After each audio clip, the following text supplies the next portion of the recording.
Welcome, everybody, to another episode of the Lunch Table Podcast with Dylan and Akram. In this episode, we are giving our non-spoiler thoughts on Transformers: Rise of the Beast, now out in theaters. I overall enjoyed the movie. I got a lot of thoughts on it, but Akram, why don't we start it off?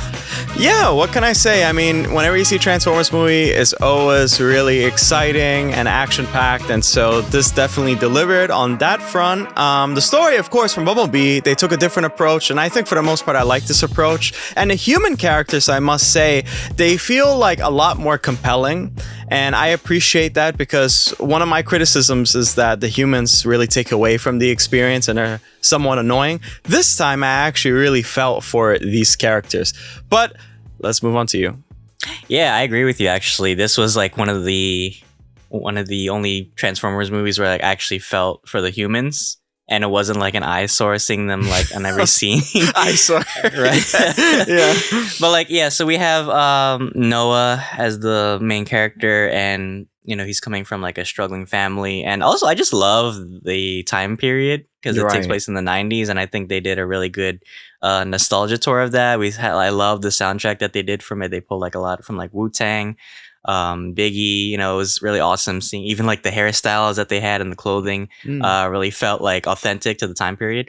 And for the Transformers themselves, I thought, you know, of course the CGI looks amazing. I want to talk a little bit about Optimus because I feel like in this movie, Optimus feels like very like hesitant to trust the humans a little bit. And I found that interesting because in most of the movies that we've seen, he's always like pro-humans, if you want to say that. Yeah. But here he's actually like very combative. And it's interesting because we didn't see his perspective in Bumblebee. Right. So to see him here and interacting with the humans, and he has a different type of relationship with them, it was just interesting to see like a different perspective of Optimus. Sure, yeah. It was weird, but again, this takes place in the 90s. I really hope that now it's like they're going back on their word. I heard from some interviews they were saying like that this does take place in the Bayverse, but they have more leniency with the story and they're trying to play catch up. I really don't want them to play catch up, but if they are, it does make sense that he's like a little bit more hesitant. But after his experience with Noah and the rest, he's a lot more trustworthy of humans. But I really, really hope they don't go down that path. Like I hope they just keep producing these type of movies. You know what? These movies like Bumblebee and this movie reminds me of the Sonic the Hedgehog movie, where like there's a lot of stuff that's kind of fake and annoying here and there, but you kind of just let it slide because the tone is so nice and it does remind you of like a family movie, just like Sonic the Hedgehog did. So yeah, I mean, Optimus in this movie was, of course, really ferocious. He brings it every time. But yeah, he's a little bit more kind of standoffish, like an asshole here and there. But he has Bumblebee to remind him that humans are good. And we're also met by Mirage and RC. They are really cool characters. So Mirage, played by Pete Davidson, I think he's hilarious. I really liked how much screen time Mirage had, as opposed to Bumblebee. I love that because I want to like, you know, it's always very formulaic. And so in this sense, it was like so refreshing to see that, oh, this character gets to speak a little bit more. And RC was fine, played by Liza Koshy. Sorry if I'm mispronouncing that name. RC was really fine. So yeah, let me ask you, so non-spoiler, of course, but what did you think of the villains, Scourge and the rest? Really terrifying, and I'm glad that they didn't go with the Megatron route this time. Yeah. Even though we didn't get him in Bumblebee, I like that they're trying to like shy away from the Decepticons a little bit because I feel like they've been so repetitive over the course of the Bayverse and even in Bumblebee a little bit. So it was nice. Well, I won't give too much away, but Scourge, he's not, you know, a Decepticon per se. He has his own alliances and he has his own mission in this movie. And he's more, I would say, a foe of the Maximals, led by Optimus Primal, as we saw in the trailers. And he kind of felt like, to me, like Lockdown a little bit, almost like this like bounty hunter-esque villain. Sure. And he was really terrifying on screen. And his fights between the Autobots and the Maximals were really cool. And going into the Maximals themselves, Optimus Primal was so good. Yeah. I know you have qualms with how he looks and the whole animal idea behind it.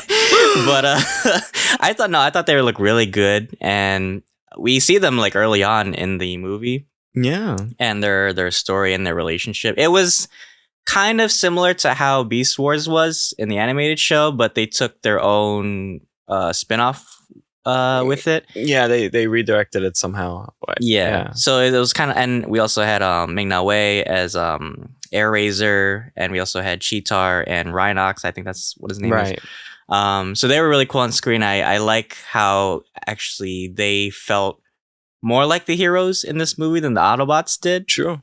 And in fact, they kind of felt like an inspiration to the Autobots a little bit too. What did you think of them? Well, there was even a scene where like, oh, these are basically our idols, but I didn't expect them to behave this way. I'm not going to go into too many spoilers, but yeah, I mean, they are very like more trustworthy of humans and they have that experience. Somehow they ended up on Earth. But yeah, I love how I thought they were just going to do some random thing like how they did with the Dinobots. And I was like, oh, there was, you know, I like how they kind of went about the source material. And I think it was really clever. And it ties back to, of course, you see from the trailer, Unicron. I think don't expect much out from that character, Unicron and stuff. If you guys are expecting it to be like the 1980 Transformers movies, it isn't like that. And I don't think that's the place for it. I think, but it was a lot better than The Last Night. I'll say that. It was a lot better than The Last Night. Yeah, it was. Because The Last Night, Unicron was like, it looked like those tree things from Avatar. The motherfucker was just sleeping the whole movie. Yeah. He was like, he wasn't answering calls or anything. Right. Yeah, this Unicron was a little bit more G1 in the sense of the voiceover played by Colman Domingo, which is crazy. That's awesome. I expect to see that character perhaps later on. Maybe that's going to be like an Avengers type of event. There's a lot of stuff that has a lot of callbacks to the 1980 movie as well. So I appreciate that. So I do like how they're paying homage to G1. But yeah, what else do you have to say?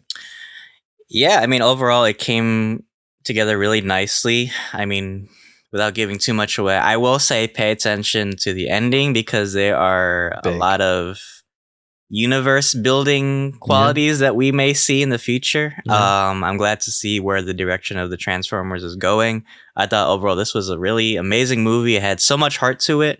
Like I said, I really enjoyed the cast of the human characters and just how they interacted with the Autobots. That felt very natural and very almost, like loyal to the animated G1 series almost. Pretty much. For me, if I had to rate this movie, I'd probably give it 8 out of 10. How would you rate it? I think that's really fair. 8 out of 10. I think that this warrants it. I feel like for Bumblebee, if we were to review it back then, I would have given it maybe a 9. For this, to give it 8 out of 10. There was a lot of moving pieces, but I think the pacing was really well done. And for the most part, it's a really enjoyable experience that you could bring your kids to or whoever and just enjoy Transformers once again. Yeah. So, my friend, why don't you take us away?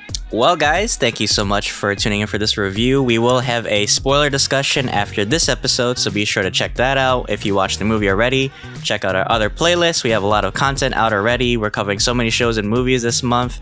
And yeah, check us out. Leave a comment, a like, share. Anything helps the channel. But guys, thank you so much. And until then, roll out. Roll out. See you guys.